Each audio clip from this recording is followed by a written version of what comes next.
Hi friends, welcome to Pat Talks again. Thanks for joining me. I finally lived long enough to be able to see cause and effect. Finally lived long enough to learn a few things on this journey.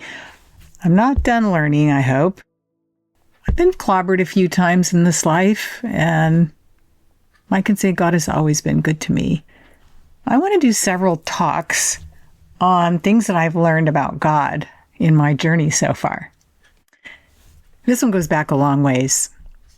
I was 21 years old, traveling the world. I'd been teaching English in Korea for a year. Did a little teaching in Japan too. I loved Korea. I loved Japan. I had such a good time. I loved it. Loved every minute of it. Soaked it up. I left Korea and Japan, and I ended up spending a week in Taiwan, and then I went and spent a week in Hong Kong, and then I ended up in Bangkok for a week, and from there, I caught a flight over to Europe and landed in Switzerland. This was the 70s, and I was joining mobs of kids riding trains and staying in hostels in Europe. It was crowded. But there was always park benches and beaches, and I made use of some of those. It was exciting. It was exhilarating. The world was my oyster, even though I was only traveling on $80 for the whole summer. After a few days in Switzerland, I headed to Greece. My first stop there was Saloniki, which is Thessalonica in Bible times. Crowded, so many people. I was walking the streets at night by myself, and all of a sudden I was surrounded with 3 or 4 young men talking in different languages and asking questions, and they were trying to find out what country I was from and what language I spoke. And it kind of scared me, and I didn't think I wanted to be picked up by a bunch of strangers, so I started wiggling my fingers and pointing to my ears and acting like I was deaf, and they left me alone, thankfully. I was probably a little simple and a little naive, maybe not just a little.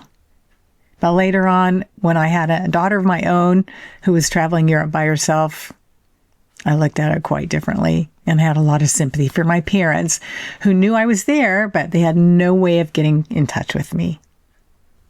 I'd always wanted to visit one of those Greek islands with the little white houses on hills and the blue, blue sea out in front. So after a couple of days in Athens, I caught a ferry out to the island of Naxos. I picked that island on purpose because I wanted to go to a place that wasn't full of tourists. Got there, I found a room for $1 a night. Second night, they made $2 because they put somebody else in there with me. And it was a beautiful little town. When Sabbath rolled around, I thought, I'll take the bus and I'll go to the village on the other side of the island and see what it's like over there. When I got there, what I saw was a little village on this side, a beautiful cove, and then a peninsula with cliffs, clear going up, quiet, wasn't anybody up there. And I thought, Sabbath, I'm going to just take my Bible and my bag and I'll go climb around on those cliffs and find a nice quiet place and just sit and read my Bible and have a happy Sabbath. It was harder to get to than I expected because it was pretty rocky and there were a lot of thorny bushes. But I made it out there and I was climbing around on those cliffs when the unbelievable happened. My bag slipped off my shoulder. It bounced on the ledge I was standing on and went straight down into the drink.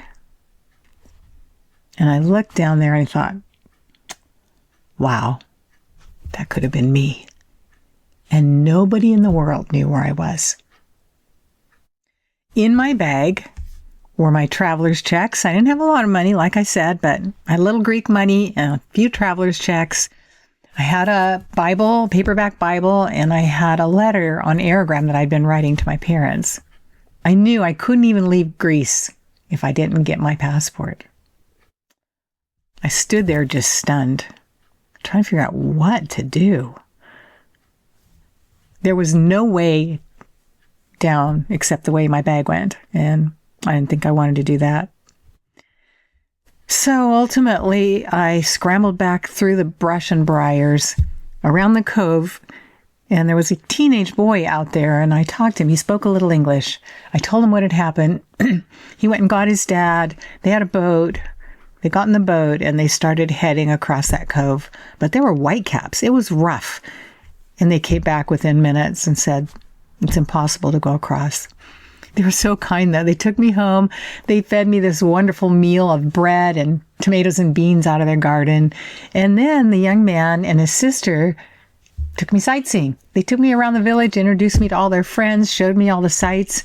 And it wasn't long before the whole village knew that this American girl had lost her stuff into the drink. As we walked those narrow cobbled streets, people would open their doors and invite me in. They would offer me food, and some of the people offered me money. They were so kind. Evening came, and the family was so kind to me. They gave me their guest room, best place I'd slept all summer. I woke up at the crack of dawn, and I was out there looking out my window, and you know what? Whitecaps. It was still rough. So all day Sunday, the kids took me around the village again, took me sightseeing. We went swimming, had a really nice day. Toward evening, the bus driver came back into town and he looked for me. He was worried because I hadn't come back. I told him, I really want to stay one more night. Maybe it'll clear up. Maybe they'll be able to find my bag. So I stayed in that beautiful guest room again that night. And Monday morning, when I looked out my window, the cove was as calm as could be. We ate a quick breakfast, and then a whole group of men in a much bigger boat headed out, with me with them, across that cove. We got near the cliffs, and I kind of showed them the area where I was. A man dived down, and it seemed like only seconds before his head popped out of the water, and he's holding up his hand with my bag. Can you believe it? They honked that boat horn all the way back. The whole village lined up on the wharf watching, cheering and yelling. They took my bag. They spread all my stuff out on a flat roof to dry. My Bible was like that thick. My passport had only one visa washed out. It was the Japanese one. I was done with it. The letter I'd written to my parents was fine. In fact, I finished writing it and I sent it. I told them to lick it because it's salty. And you know what? Those people loved helping me. I was so proudly traveling the world by myself. I needed no one. And God showed me I did need someone, and they needed me. My calamity was their blessing. They loved helping me. Some of those people wrote to me for 5 years after that. They were my friends. They cared about me. We were bonded by my trauma. They loved helping me. It was such a lesson to me in so many ways. It was such a lesson to me about how God is always there. He hears our cries for help. He sees what happens to us. He knows what to do about it. I would have never, ever imagined that my bag could be found so quickly and so easily. And there it was. God directed us right to it.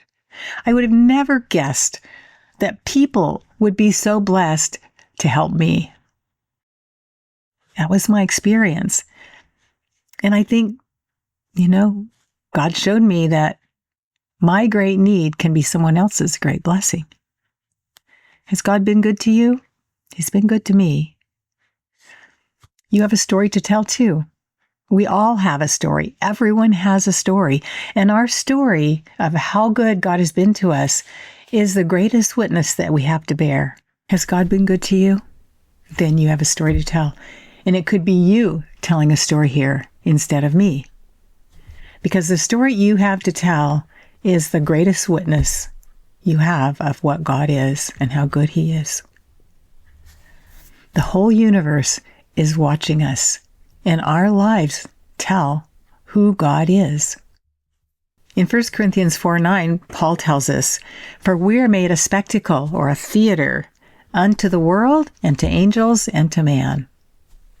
One of my favorite writers, Ellen White, said this: "Our confession of His faithfulness is heaven's chosen agency for revealing Christ to the world." Remember the story that Matthew and Mark both tell about the demoniacs in the graveyard? And how Jesus came and He cast the demons out. And when the disciples came back after their frightened run, they found the men sitting there fully clothed in their right minds having a conversation with Jesus. And of course, they wanted to go with Him when He left. They wanted to hop on that boat and go with Him. But Jesus told them, "Stay here and tell your family what I've done for you." Mark says it this way: But he did not let them, but said to them, "Go home to your people and report to them what great things the Lord has done for you and how he had mercy on you." You and I are on display to the world and to the universe. We are being watched. Paul told the Corinthians this in 2 Corinthians 3, verses 2 and 3. "You are our epistle, written in our hearts, known and read of all men, being made manifest that you are an epistle of Christ, ministered by us, written not with ink, but with the Spirit of the living God, not in tables of stone, but in the tables that are hearts of flesh." Whatever path God takes us on, whether it's the life we planned or something completely different, and my guess is almost all of us ended up with a life different than we planned, God has a plan and a purpose. And he intends to show the universe what he's like in you and me. It's amazing that he can do it. It's amazing that he can reveal his own character in us, and he can show the universe that he really is good in you and me. He took my disaster and made a most precious memory out of it. And he made a blessing for all those people who loved helping me. Because he said, if you've done it to one of the least of these, my brothers and my sisters, you've done it to me.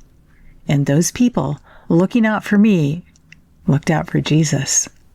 If you have any questions or thoughts or comments, drop me an email. If you have a story, tell it to me. I'd love to hear it.